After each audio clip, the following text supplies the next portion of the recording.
Hi, it's KCCK's Culture Crawl. I'm Dennis Green, and my guest today is Michael Conrad, jazz composer, jazz professor, jazz performer, uh, all-around awesome guy from Cedar Falls, where he works at the University of Northern Iowa. Welcome, Mike. Thanks, Dennis. Great to be talking to you. So, the pandemic has screwed up all of our time sense so much. So, you are just closing out your how many years at UNI? This was year 3, Okay. but it felt like 3 years in and of itself in a way.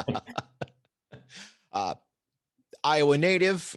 You were band director in Waterloo for a while, then went off, got your doctorate, and now back and working at the University of Northern Iowa. But all along the way, composition of new jazz works has always been important to you. I remember, and our listeners will probably remember, when you got to our section of the state, almost immediately you reconstituted an old big band that you had put together in school called Colossus as a outlet for some of your original composing. And now you're continuing in that, only now it's the Iowa Jazz Composers Orchestra. And there's a concert coming up on June 6th.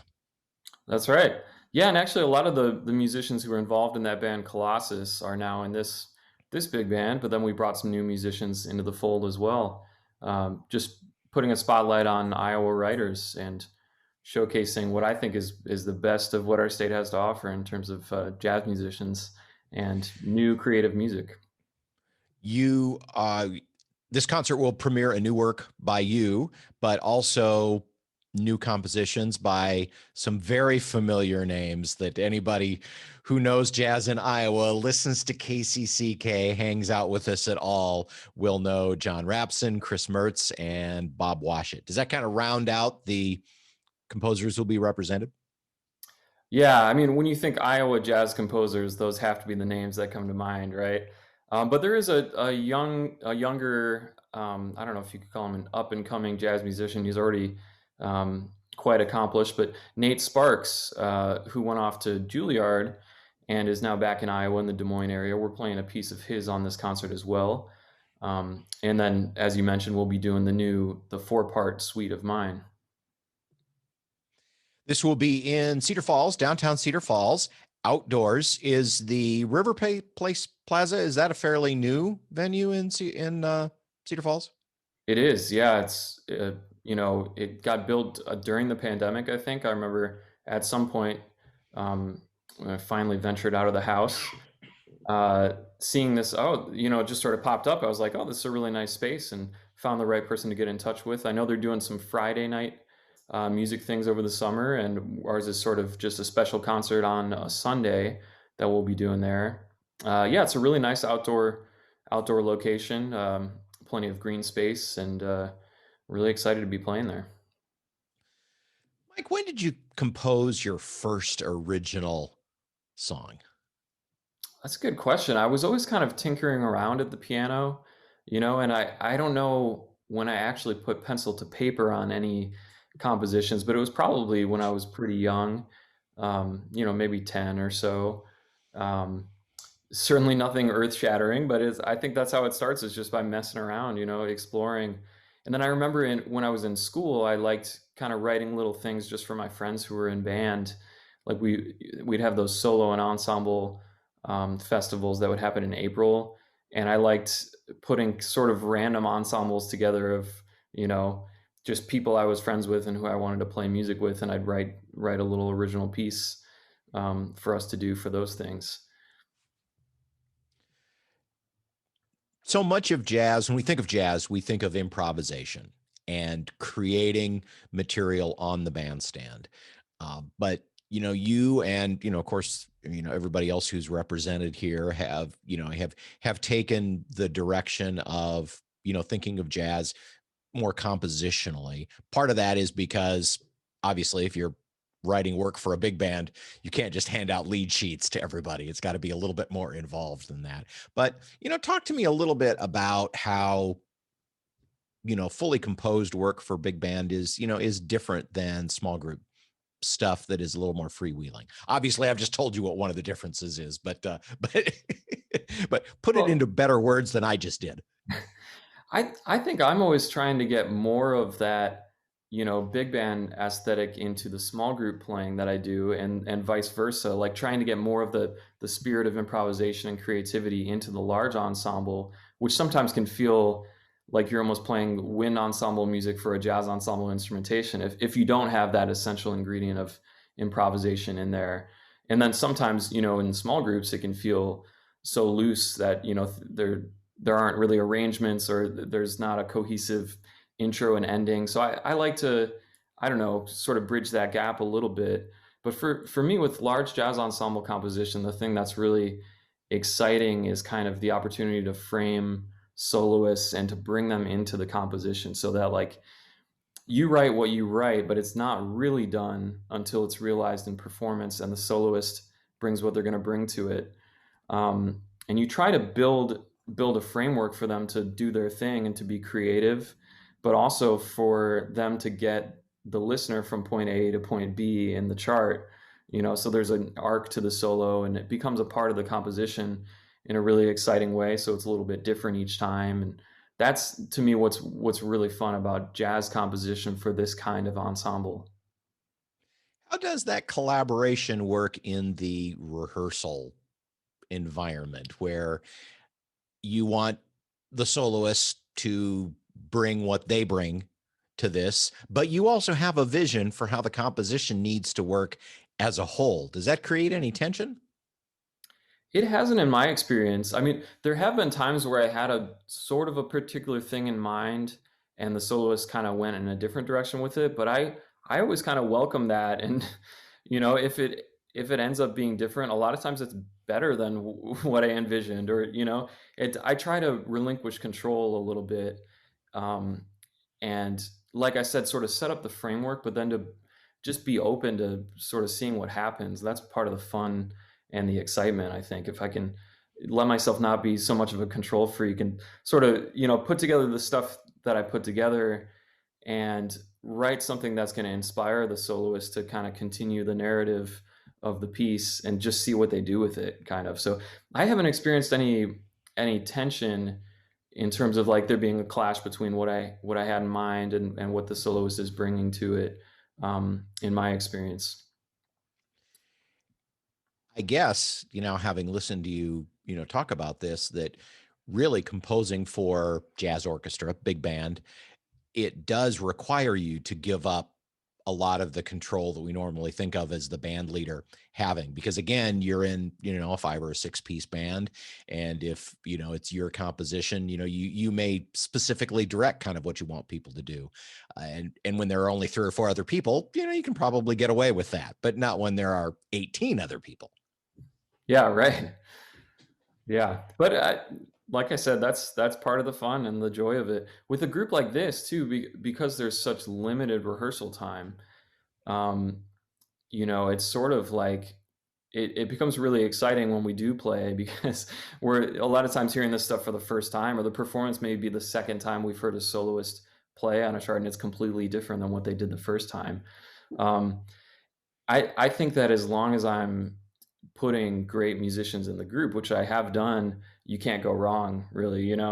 It's like there's a certain amount of trust required, but I have no fear going into the performance of these pieces, because I know that I've picked great musicians, and I've also tried to craft these pieces with these particular musicians in mind. And that's something that's always been really fun for me, and goes back to something you always hear people say about Duke Ellington's music, how he wrote for the individual characteristics of the musicians in his band.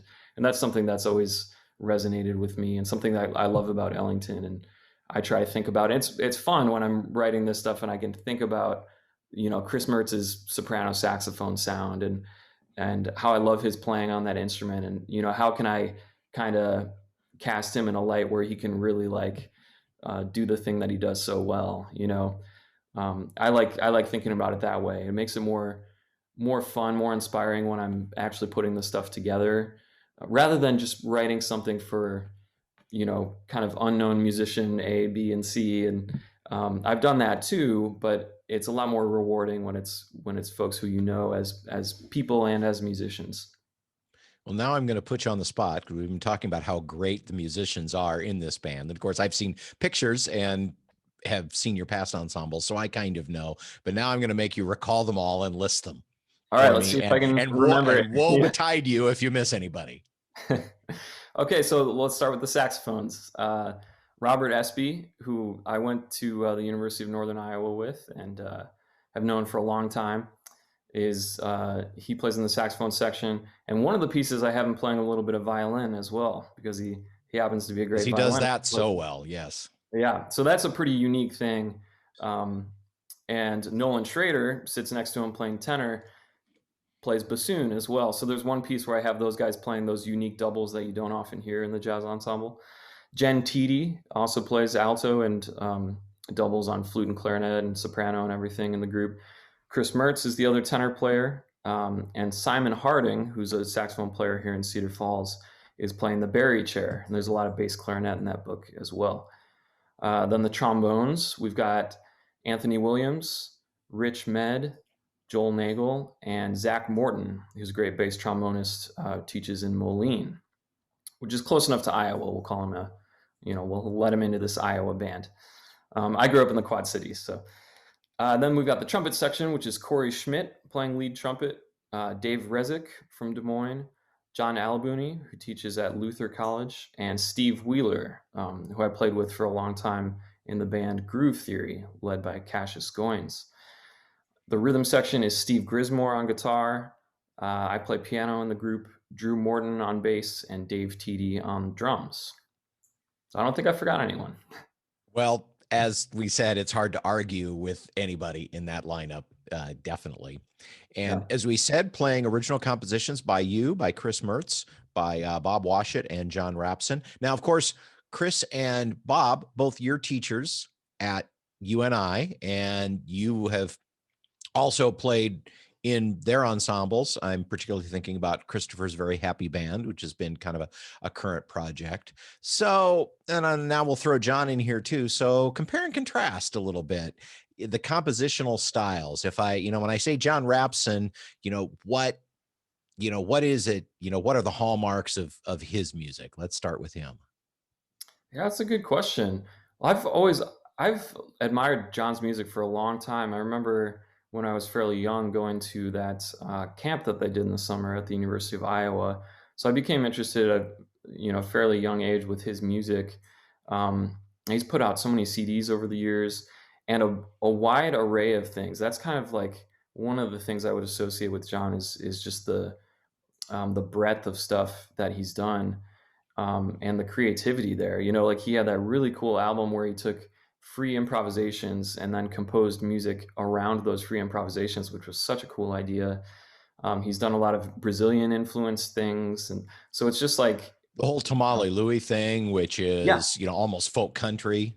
yeah. And that was a really cool and ambitious project in its scope. So that's the thing I think about with John is sort of like there are no limits, and it's always musical, but there's always some of him in it. Like you can, each composer has their little things, their musical trademarks.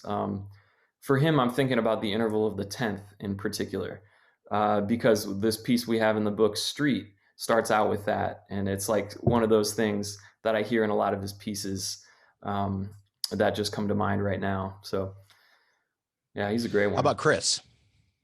Yeah, Chris's music is so fun to play. Just playing in his band, the quartet that you mentioned.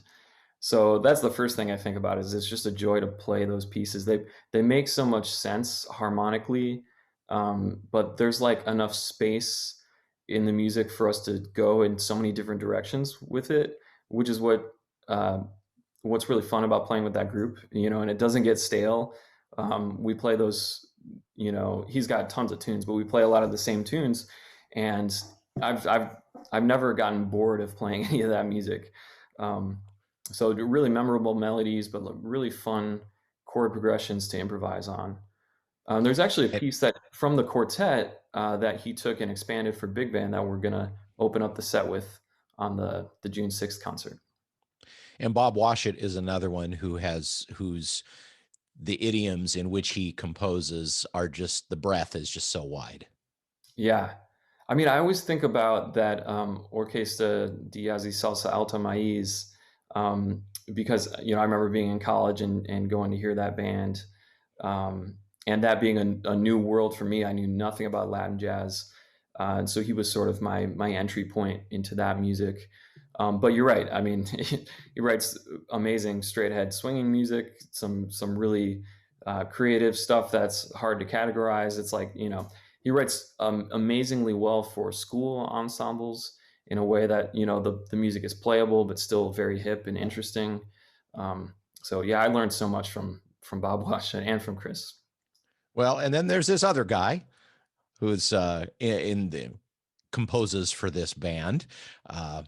And I want to ask you to describe your own style, but tell me a little bit, since we're premiering your new work, The Fertile Soil Suite, tell me how that came about and, what was your inspiration for that and how it all came together. Yeah, when I accepted the job at the University of Northern Iowa, I was kind of thinking about, it felt like coming back home to Iowa. Iowa feels very comfortable and familiar, and I was thinking about how can I write some music that really expresses some uniquely Iowan themes. So that was sort of the idea behind this, and I wrote a Iowa Arts Council grant to compose and premiere and record this music, and we were delayed. We were set to do it in March of 2020, which, as we Oh all yeah, I wonder remember, why that didn't work out. I remember actually I was driving to do an interview with you, Dennis, in Cedar Rapids, kind of right when things were shutting down. And I remember calling you, and we were talking. We just knew that at that point that it wasn't going to happen. It was like, We could talk about this project all we wanted, but nobody was going to be able to hear it for a while. yep, right. The dominoes were just starting to fall, and so it was bad timing for this. But that's why I'm so happy we're finally getting to play this stuff.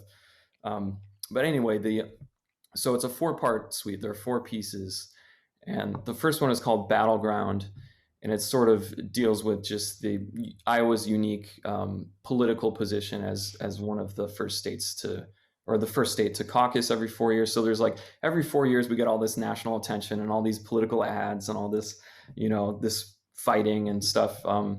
So I wanted to kind of capture some of that frenzy and chaos and that feeling that is something somewhat unique to Iowa, or historically has been anyway.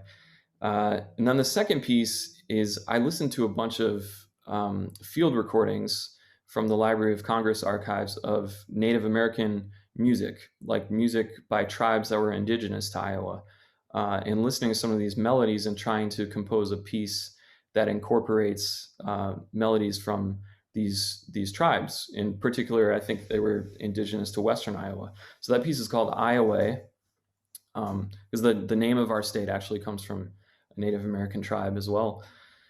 And that's the one that incorporates some of those instruments like the violin and the bassoon, and there's a lot of flute, and it's kind of non-standard jazz band instrumentation. And that piece is sort of unlike anything I've written. It's this multi-sectional.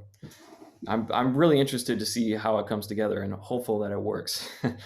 Part 3 is called Hog Heaven, and that one may be somewhat obvious, but we're a huge pork producer. That's a big part of what Iowa is. We raise a lot of hogs, and we produce a huge amount of the country's pork. And that one's kind of a showcase for the trombone players. There's 3 trombone solos that they kind of go back and forth, and that one's sort of a fun, just like swinger, that sort of bluesy and joyful and somewhat humorous, I guess. And then part 4 is called Flyover, and that one, I guess, deals with themes of being this state in the middle of the country that sometimes is overlooked and forgotten. And part of the inspiration for this group was just trying to shine a spotlight on what's happening in Iowa and kind of making people aware that there's some really great musicians here. There's some great composers. There's some cool creative things happening that people might not expect from us in Iowa. So I think that piece sort of ties into the part of the impetus for putting the group together from the onset. Well, we do have so much talent here in Iowa. We are in no way a flyover state. At least we who live here know Right. that. And the Iowa Jazz Composers Orchestra is kind of a quasi new outlet for hearing new jazz compositions, organized by Mike Conrad, and will be in concert on Sunday, June 6th, 6 o'clock at the new Place Plaza. Really, I saw a picture of this on your website, and it is a beautiful looking outdoor venue. So I think it's going to just be perfect for this. Yeah, we're really excited to do it. And I'm guessing an album release perhaps might follow the debut of some of this music. Yeah, hopefully at the end of the summer, we're going to be able to get everybody in the studio and record these 4 pieces and do video and do a digital video release and digital audio release as well. So be looking for that later in the summer. But anyone who's there in person on the 6th will be able to hear the stuff played for the very first time, which is always exciting. The premiere of some of these new compositions from Mike, from John, from Chris, and Bob at the Iowa Jazz Composers Orchestra concert on the 6th, 6 p.m., Place Plaza in Cedar Falls. And you do have a website, so mention what that address is. That's right. It's just the name of the band, Iowa Jazz Composers Orchestra.com. And if you just Google Iowa Jazz Composers, you should find it. Well, sounds like a fun time. Sounds like some great music in a beautiful outdoor setting. A chance to finally, we're starting to get some chances to hear live music, which is awesome. And then we'll look forward to the album and videos coming out as time goes by. Mike, thanks for being with us today. Thanks so much. I have this feeling that the musicians are just gonna, we've been cooped up and they're just gonna unleash. And so I'm really excited for it. Thanks again, Mike. Thank you. You can hear the Culture Crawl live on the radio most Thursdays and Fridays at 10:20, or download the podcast, watch or listen on your own schedule at kcck.org/culture, or however you get your podcasts. I'm Dennis Green, and I'll talk to you later.